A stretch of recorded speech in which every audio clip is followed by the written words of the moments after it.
Hello everyone, कैसे हैं आप सभी लोग। मैं देवेंद्र दास प्रैक्टिस गुरु नर्सिंग कोचिंग क्लासेस के प्लेटफॉर्म पे एक बार फिर आप सभी लोगों का स्वागत करता हूं।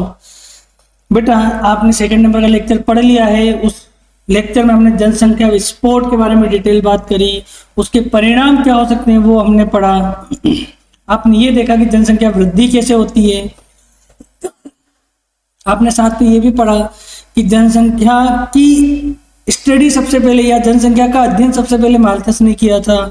जनसंख्या के अध्ययन को हम क्या कहते हैं, जनसंख्या दिवस कब मनाया जाता है, ये सब पिछली क्लास में पढ़ा।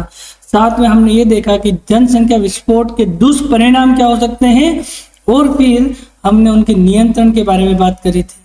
उन नियंत्रण के बारे में बात करते वक्त हमने लास्ट टॉपिक पढ़ा था, जो लास्ट बिंदु था हमारा वो था बेटा जनसंख्या नियंत्रण तकनीक। क्या पढ़ा था बेटा? जनसंख्या नियंत्रण तकनीक, या मैं ऐसा कहूं जन्म नियंत्रण तकनीक, ये बेहतर होगा, ये होगा सबसे बेहतर। ठीक है बेटा, क्लियर हो गई?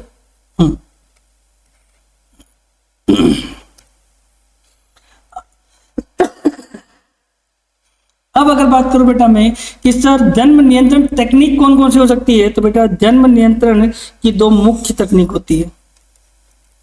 ये भी आज भी मैंने लास्ट लेक्चर के एंड में बता दी थी। एक होती है बेटा अस्थाई। कैसे होती है बेटा? अस्थाई, मैं बोल सकता हूं टेम्पररी। एक होती है बेटा स्थाई। एक क्या होती है बेटा? स्थाई, या मैं बोल सकता हूं परमानेंट। एक होती है बेटा एमटीपी। ये दो मुख्य हैं। थर्ड वन क्या आ जाती है? एमटीपी, गर्भपात। आगे बात समझ में? यहां तक किसी को कोई दिक्कत? यहां तक किसी को कोई दिक्कत नहीं है। अब बात करें बेटा हम कि सर ये तकनीक होती क्या क्या है, तो देखो इसमें सबसे छोटी तकनीक है वो है हमारे पास स्थाई। इसके बारे में थोड़ी सी बात करते हैं, आगे मैं इसको डिटेल में पढ़ाऊंगा। इसमें आती है बेटा, एक आती है महिला के लिए। किसके लिए आती है बेटा?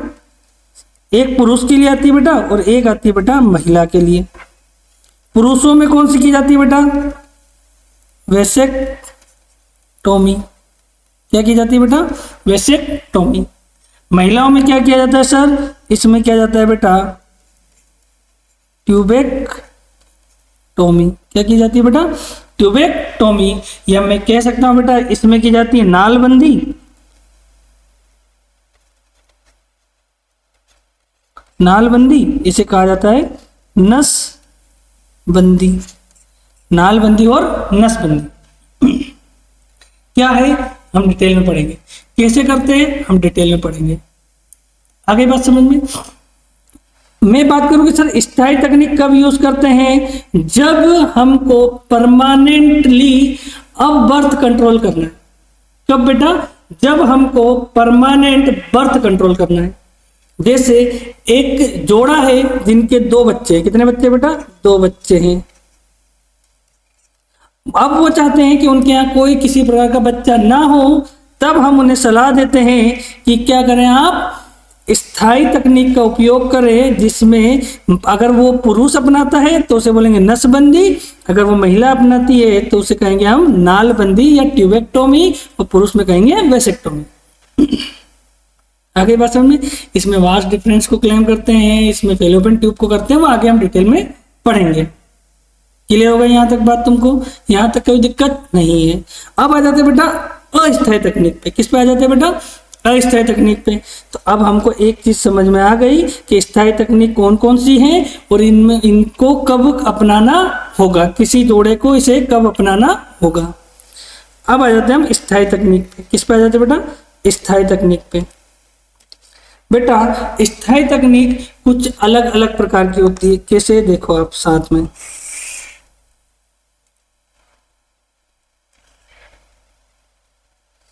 मैं अलग से ही बना देता हूं अगले पेज पे।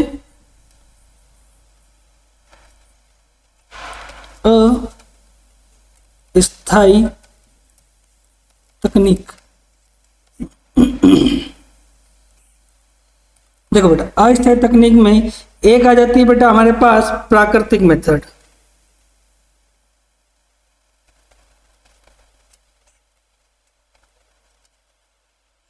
क्या आ जाती है बेटा? प्राकृतिक विधि, या जिसे मैं कह सकता हूं नेचुरल मेथड्स। आगे बात समझ में, एक तकनीक क्या रहेगी? प्राकृतिक तकनीक या नेचुरल मेथड। क्लियर? आगे आ जाओ। दूसरी जो रहेगी बेटा हमारे पास वो रहेगी रोधक विधि।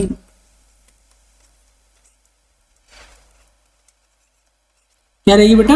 रोधक विधि, या मैं इसे कह सकता हूं बेटा बैरियर मेथड्स। क्या कहा बेटा मैंने? Barrier methods. आगे बात समझ में आप लोगों को? ठीक है सर। आगे अगर बढ़ो बेटा मैं, तो और कौन सी विधि हो सकती है बेटा? तो और हो सकती है हमारे पास रासायनिक तकनीक।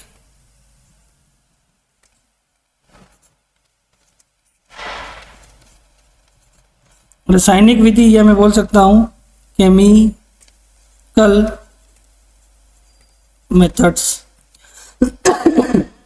क्या बोल सकता हूं बेटा? Chemical methods. ठीक है सर। अगली और कौन सी हो सकती है सर? अगली हो सकती है सर आईयूडी। क्या हो सकती है बेटा? आईयूडी, आईयूडीस।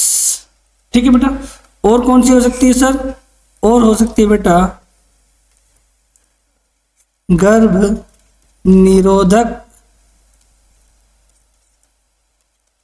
गोली,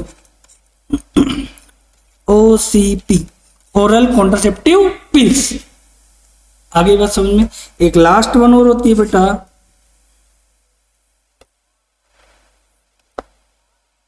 एक लास्ट वन और होती है, वो हो गई हमारी अंतःरोपण। अंतःरोपण इम्प्लांट। ठीक है बेटा। कौन कौन सी तकनीक से जरा बताना।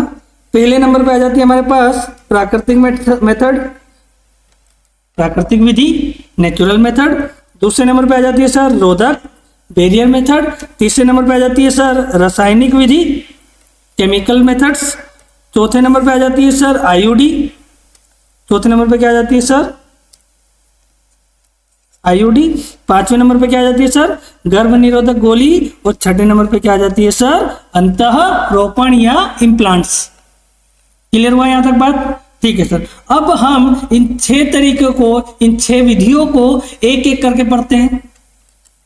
अगर बात करूं बेटा मैं किसकी सर? नेचुरल मेथड की, या मैं बात करूं प्राकृतिक विधि की, तो बेटा प्राकृतिक विधि 3 प्रकार की होती है।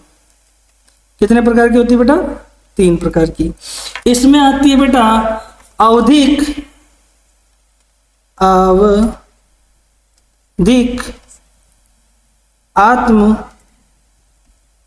आत्म संयम। आवधिक आत्म संयम, या मैं इसे कहता हूं बेटा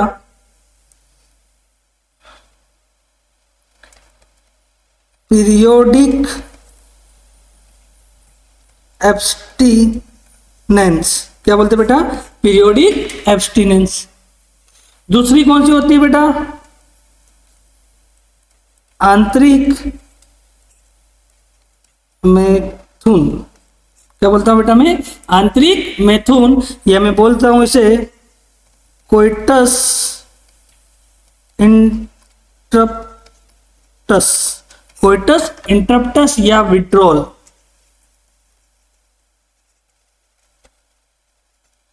क्या? विड्रॉल। ठीक है बेटा। थर्ड तकनीक इसमें कौन सी है बेटा? तो इसमें थर्ड तकनीक है बेटा हमारी स्तनपान अनावृत। स्तनपान अनावृत, या मैं बोलूं lactational amenorrhea. Lactational amenorrhea. Clear है बेटा? मतलब सर देखो फिर से आते हैं, अस्थायी विधि में हमने 6 अलग अलग विधियां पढ़ी, उसमें से पहली विधि हमारी जो है वो प्राकृतिक विधि है, और प्राकृतिक विधि के भी सर 3 प्रकार होते हैं। उन 3 प्रकार में से पहला क्या है सर? आवधिक आत्मसंयम, या मैं बोलूँ उसको पीरियोडिक एब्स्टिनेंस। फिर दूसरी है सर आंतरिक मैथुन, या मैं बोलूँ कोइटस इंटरप्टस या विड्रॉल। और थर्ड वन है हमारी सर स्तनपान अनावृत, या मैं इंग्लिश में बोलूँ लैक्टेशनल एमेनोरिया।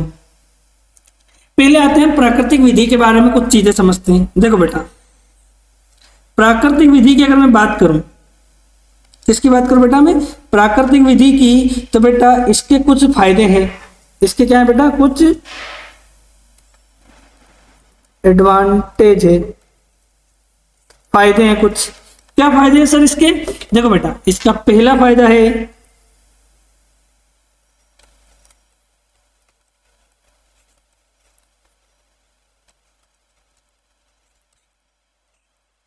किसी भी प्रकार के रासायनिक पदार्थ का या किसी भी प्रकार के इंजेक्शन का, किसी भी प्रकार के शरीर के साथ कोई छेड़खानी इसमें नहीं की जाती है। मतलब सर इसमें हम ना किसी तरह का गोली का सेवन करने वाले हैं, ना कोई केमिकल बाहर से लेने वाले हैं, ना कोई इंजेक्शन लेने वाले हैं, ना कोई गर्भाशय में बाहर की कोई वस्तु को स्थापित करने वाले हैं।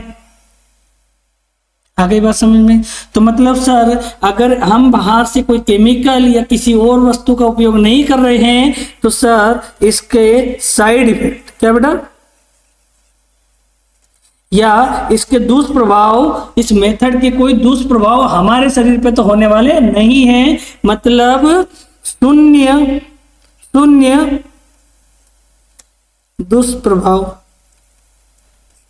कि सर इससे, इस मेथड के कोई भी बुरे प्रभाव हमारे शरीर पे होने वाले ही नहीं है। ये क्या है बेटा? इसका सबसे बढ़िया एडवांटेज है।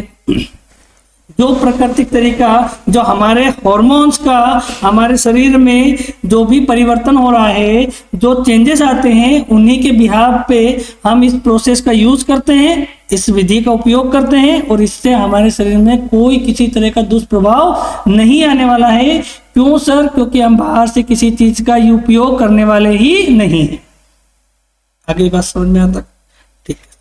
अब अगर आगे मैं बात करूं बेटा, तो आप देखो कि डिसएडवांटेज किसके बेटा? डिसएडवांटेज।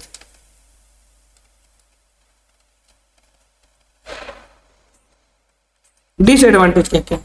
तो बेटा एक डिसएडवांटेज इसका क्या है पता है तुमको?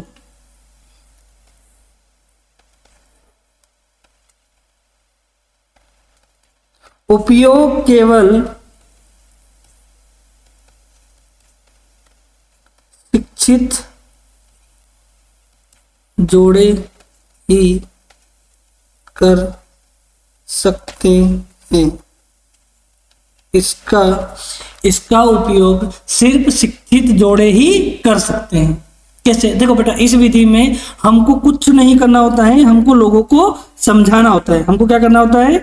लोगों को या जो जोड़ा है उसको समझाना होगा कि आपको कुछ अलग अलग तकनीक या कुछ अलग अलग टाइम पर कोइटस नहीं करना है। आपको अलग अलग टाइम पे, अगर उस टाइम पे कोइटस कर रहे हैं तो जो स्पर्म, जो शुक्राणु या पुरुष के लिंग से या पेनिस से निकल रहे हैं उनको बाहर निकालना है। या फिर एक महिला जब बच्चे को स्तनपान करा रही है तो उसमें पीरियड्स या मेंसेस नहीं आएगा, उस टाइम पे जो है माँ जो है मतलब कंसीव नहीं कर पाएगी। आगे बात समझ में? तो एक डिसएडवांटेज क्या है? इसका उपयोग सिर्फ शिक्षित लोग कर सकते हैं, हर कोई नहीं कर सकता है। दूसरा डिसएडवांटेज की अगर मैं बात करूं बेटा, तो वो ये है, इसका नुकसान वो ये है बेटा कि इसकी फेलियर रेट क्या है बेटा? हाई है।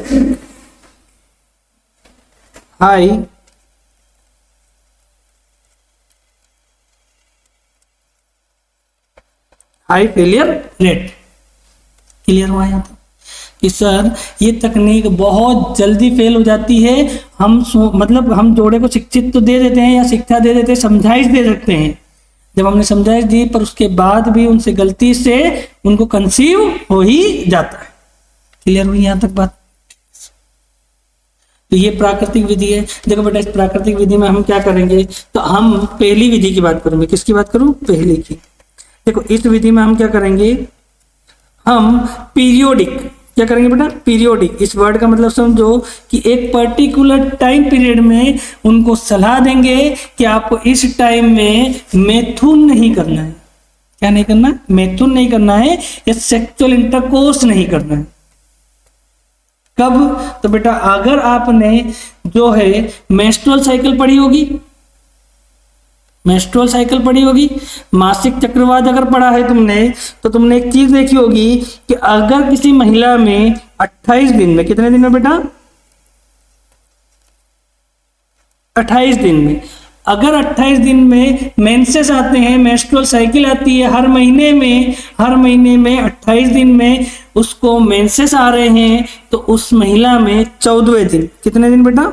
14वें दिन क्या हो जाता है? ओव्यूलेशन हो जाता है, कि उस महिला में 14वें दिन अंडाणु का निर्माण पूर्ण हो जाता है। और ये अंडाणु बेटा कहाँ आ जाता है? फेलोपियन नलिका में आ जाता है। जो गर्भाशय की नली है, फेलोपियन ट्यूब है, उसमें ये अंडाणु 14वें दिन आ जाता है।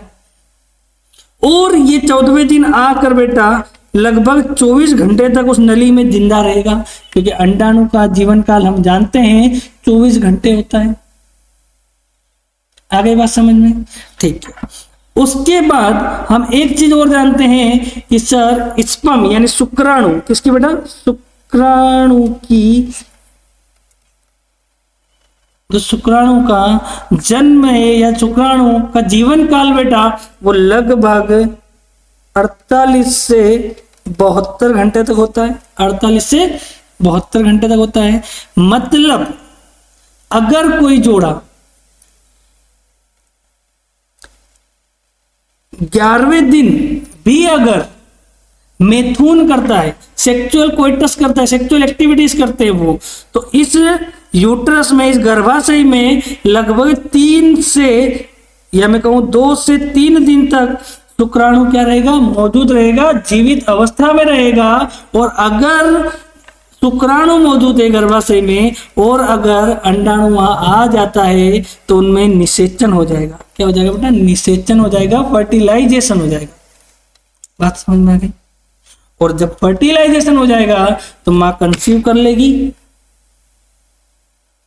ये 15वें दिन तक जिंदा रहेगा। अगर ये 14वें दिन आया तो ये एक दिन अगले दिन तक जिएगा। मतलब अगर कोई जोड़ा 14वें दिन, 15वें दिन और 16वें दिन भी मैथुन करता है तो बेटा वो उस जोड़े में गर्भ धारण के चांसेस बढ़ जाएंगे। तो हमको एक जोड़े को सलाह देना है कि आपको हर महीने के 10 से 17वें दिन तक आपको जो है बेटा क्या नहीं करना है? मैथुन नहीं करना। क्या नहीं करना है? मैथुन नहीं करना है। बात समझ में आ गई? तो पीरियोडिक एब्स्टिनेंस क्या है कि एक सीमित समय अवधि में उन दोनों जोड़े को मैथुन नहीं करना है। क्लियर हुई? लेकिन बेटा इसके फेलियर रेट ज्यादा है। इसके फेलियर रेट ज्यादा होने के पीछे का कारण है, आप एक बहुत अच्छे से जानते हो कि हर महिला को मेंस्ट्रुएशन या मासिक चक्रवात 28 दिन में तो नहीं आते हैं, आगे पीछे हो जाता है। किसी में जल्दी आ जाते हैं, किसी में लंबे चलते हैं। तो मतलब सर ये अंडाणु का निर्माण किसी में 14वें दिन हो सकता है, किसी में 16वें दिन हो सकता है, किसी में 7वें, 8वें दिन, 10वें दिन पे भी हो सकता है।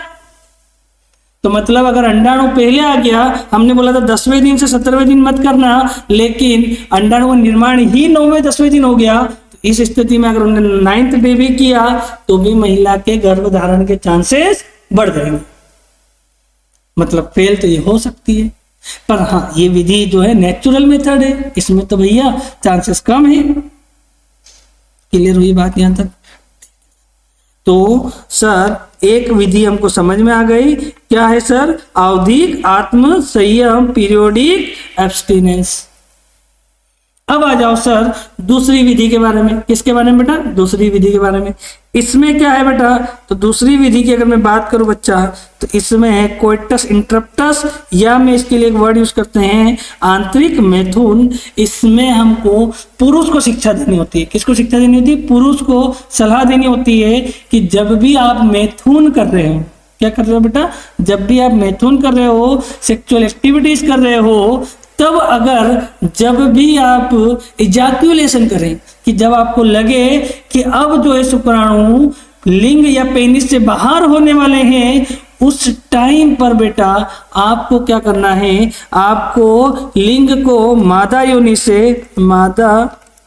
से बाहर करना है और शुक्राणु को मादा योनि के बाहर निकालना है।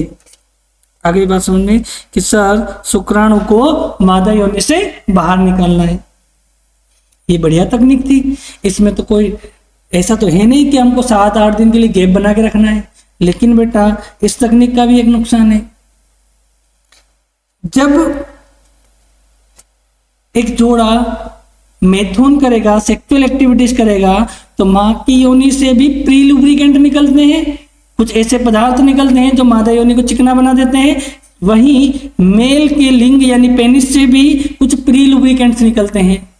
और जो प्री लुब्रिकेंट मतलब वो हैं जो ड्यूरिंग सेक्सुअल एक्टिविटीज वो रिलीज होते हैं, और उसमें भी कुछ अमाउंट में बेटा क्या शुक्राणु मौजूद होते हैं। और सोचो कि अगर कुछ अमाउंट में शुक्राणु, या मैं बोलूं 1 या 2 शुक्राणु भी अगर मादा योनि में रह गए, तो वो क्या करेंगे?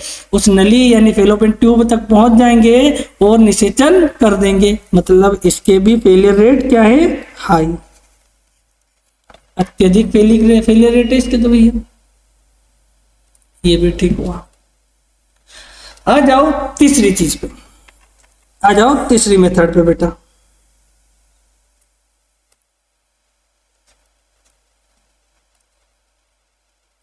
देखो थर्ड मेथड में क्या होता है, आपको एक बात समझना चाहिए कि जब माँ किसी बच्चे को जन्म दे देती है, जब माँ ने किसी बच्चे को जन्म दिया, तो माँ अपने बच्चे को स्तनपान कराती है। क्या कराती है बेटा? स्तनपान कराती है। माँ जब स्तनपान कराती है तो इसके पीछे एक चीज समझो। देखो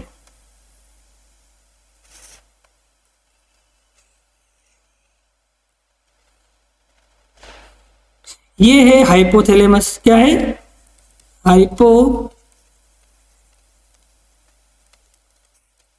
ये हाइपोथैलेमस।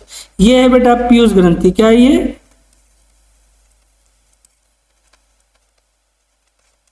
ठीक है बेटा, ये हाइपोथैलेमस, ये पीयूष ग्रंथि। आपको पता होना चाहिए कि यहां से एक हार्मोन निकलता है GnRH। ये GnRH क्या करता है? हाँ, अग्र पीयूष ग्रंथि में जाएगा और अग्र पीयूष ग्रंथि से 2 हार्मोन निकलवाता है। एक का नाम है FSH, एक का नाम है LH, फॉलिकल स्टिमुलेटिंग हार्मोन और ल्यूटिनाइजिंग हार्मोन।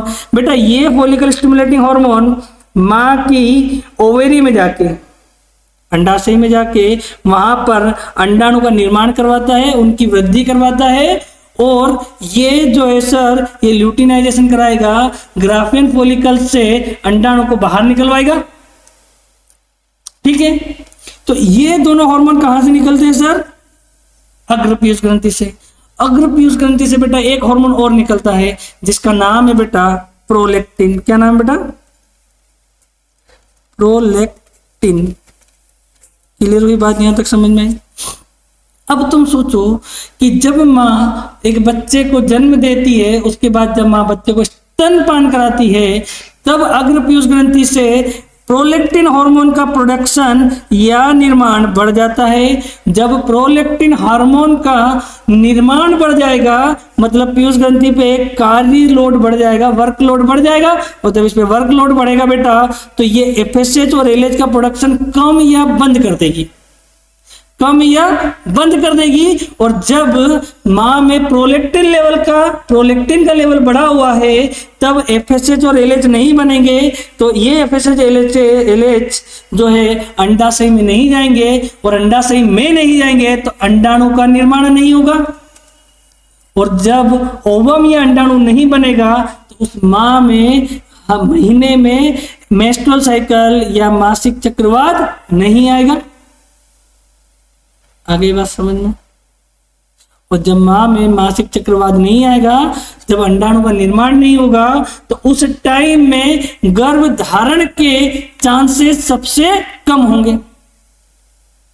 आगे बात समझ में। तो यही शिक्षा हमको यहां देना है कि जन्म के पश्चात गर्भ धारण के चांस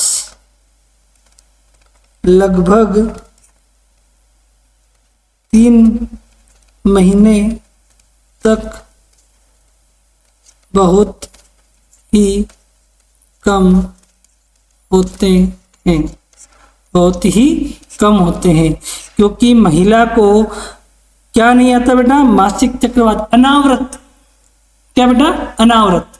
देखो स्तनपान के कारण अनावृत हो रहा है, मतलब एमेनोरिया हो रहा है। क्या हो रहा है बेटा? एमेनोरिया।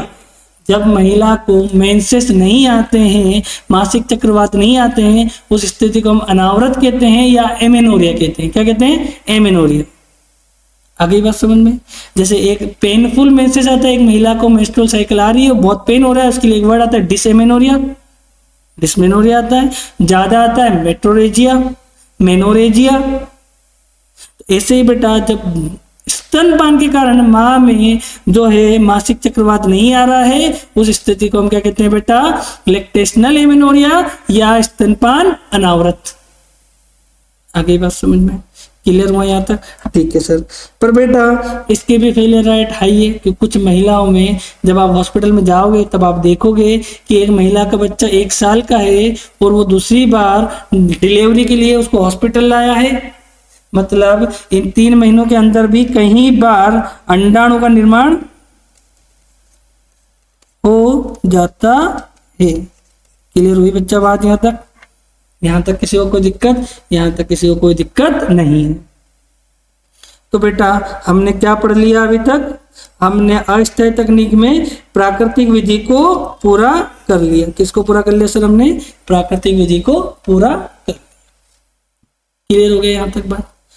अब जो हमारी अगली विधि है वो है रोधक विधि। अगली विधि क्या है बेटा? रोधक विधि।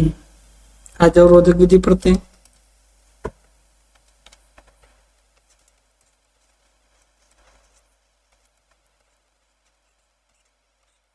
इंग्लिश में बोलते हैं बैरियर मेथड्स। क्लियर हुई बात बेटा यहाँ तक? देखो बेटा बैरियर मेथड्स क्या है? तो बेटा ये मेथड्स क्या करेगी? ये शुक्राणु और अंडाणु के बीच में एक अवरोध पैदा करेगी। क्या पैदा करेगी बेटा? अवरोध। कि सर शुक्राणु को अंडाणु से मिलने ही नहीं देगी। ऐसे ही पीछे आ जाओ अगर तो पूछे कि ये किस सिद्धांत पे काम करती है? तो ये शुक्राणु और अंडाणु के मिलने से रोकने वाले सिद्धांत पे काम करेगी। सेम ये क्या करेगी? तो ये शुक्राणु और अंडाणु के बीच में एक अवरोध बनाएगी ताकि वो आपस में मिले नहीं। इसमें बेटा अलग अलग मेथड आती है। इसमें क्या आती है बेटा? अलग अलग मेथड आती है। एक आती है बेटा मेल के लिए। किसके लिए आती है बेटा? मेल। एक आती है मेल के लिए, एक आती है फीमेल के लिए। मेल के लिए आते हैं बेटा कॉन्डम्स। क्या आते हैं? तो हिंदी में लिखते हैं ना, निरोध, या मैं बोलूं कॉन्डम्स। ठीक है बेटा?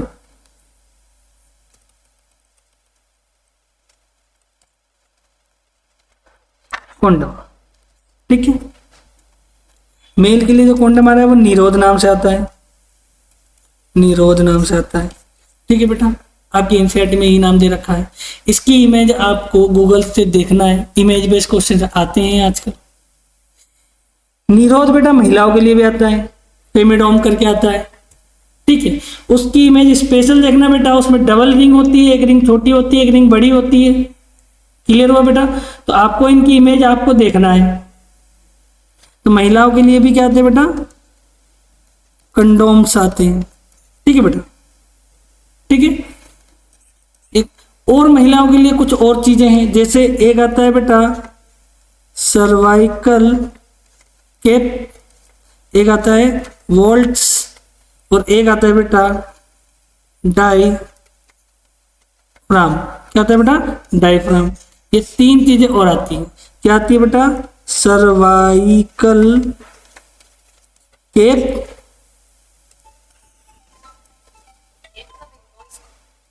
सर्वाइकल केप, वोल्ट, और आता है बेटा डायफ्राम। क्या आता है? डायफ्राम। देखो ये चीजें काम कैसे करती है।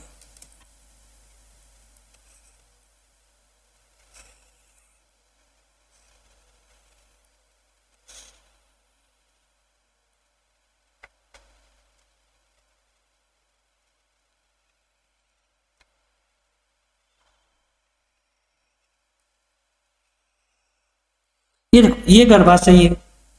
ठीक है बेटा, ये क्या है? गर्भाशय। अब एक कॉन्डम की बात करो बेटा, तो मैं मेल कॉन्डम की बात करता हूं कि पुरुषों के लिए जो कॉन्डम आता है वो कुछ इस तरीके की एक ट्यूब लाइक स्ट्रक्चर है, जिसको पेनिस के ऊपर लगाया जाता है। ठीक है बेटा, और जब पुरुष में इजाकुलेशन या स्खलन होगा तो ये शुक्राणु यहीं इकट्ठे हो जाएंगे, और ये शुक्राणु कभी भी मादा योनि में जा ही नहीं पाएंगे। सेम अगर बात करूं बेटा कि क्या कि सर महिलाओं के कॉन्डम, फीमेल कॉन्डम कैसा होता है, तो आप देखो कि ये मादा योनि है, ये मादा योनि है। इस मादा योनि में हमने रबड़ की बली एक नली को लगा दिया, और इस नली में जब भी पुरुष स्खलन करेगा तो वो जो स्पर्म है वो इस कॉन्डम में इकट्ठे हो जाएंगे, और कभी भी जब इस कॉन्डम को बाहर निकाल के उस कॉन्डम के साथ वो जो है स्पर्म क्या हो जाएंगे? वापिस बाहर आ जाएंगे, शुक्राणु बाहर आ जाएंगे, और निषेचन कभी हो ही नहीं पाएगा। अब बात करो अगर मैं सर्वाइकल वॉल्ट और केप और डायफ्राम की, तो बेटा ये कुछ इस तरीके के स्ट्रक्चर होते हैं। जैसे कि देखो फॉर एग्जांपल ये रही सर्वाइकल केप। ये क्या है बेटा? Cervical cap. इस सर्वाइकल केप को बेटा यहां लगा दिया जाता है। ठीक है बेटा, डायफ्राम को यहां लगा दिया जाता है। इन तीनों डिवाइस को ऐसे लगाया जाता है। आप जब इनके वो देखोगे, इमेज देखोगे, तो कुछ इस तरीके की स्ट्रक्चर होती है। क्लियर हुई बच्चा बात यहां तक? ठीक है, अब क्या है बेटा, ये क्या काम करेंगे? तो बेटा देखो ये क्या करेंगे कि जब भी यहां पर जब भी शुक्राणु आएंगे या पुरुष स्खलन करेगा तो यहाँ शुक्राणु आएंगे, और इन शुक्राणुओं को ऊपर जाने से रोकने का काम कौन करेगा सर? ये तकनीक या ये वो जो डिवाइस है वो क्या करेगा? स्पर्म को आगे जाने से रोकेगा। आगे बात समझ में आता? ठीक है सर, क्लियर हुआ यहाँ तक? यहाँ तक कोई दिक्कत नहीं है। मतलब 3 मेथड आती है, सर्वाइकल डायफ्राम, सर्वाइकल केप और सर्वाइकल वॉल्ट। क्लियर? इसके बाद बेटा आती है एक और चीज है जिसमें हमने पहले पढ़ा है, हमने इसमें एक तकनीक आती है बेटा, वो तकनीक है हमारी रासायनिक विधि। क्या है बेटा? रासायनिक विधि। तो रासायनिक विधि में कुछ रसायन जैसे बोरिक अम्ल हुआ, देखो बेटा ये जो बोरिक अम्ल हुआ या ये जो रसायन है ये स्पर्मिसाइडल होते हैं। कैसे होते हैं बेटा? स्पर्मिसाइडल। मतलब सर ये शुक्राणुओं को मार देते हैं। किसको मार देते हैं बेटा? शुक्राणु को मार देते हैं। और जब ये शुक्राणु को मार देते हैं बेटा तो हम क्या कर रहे हैं? हम बेटा इन विधियों में जैसे कि